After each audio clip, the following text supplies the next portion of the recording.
Welcome to JH. You might have seen ads for budgetclaim.com promising a $750 Costco shopping spree.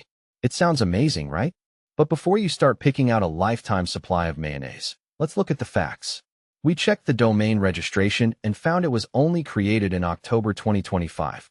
It's so fresh it still has that new scam smell. New domains have zero history or reviews, which is usually a massive red flag since legit companies generally exist for more than 5 minutes. When you actually visit budgetclaim.com, it doesn't even have its own homepage.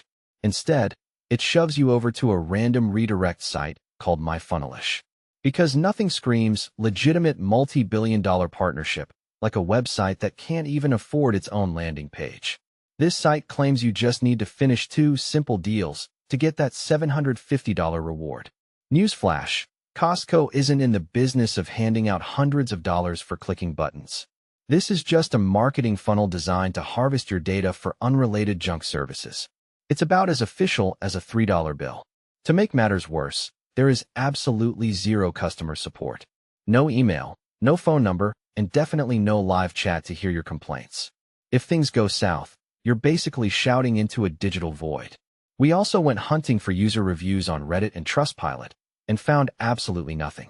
Apparently, the only thing quieter than their support team is the satisfied customer base that doesn't exist.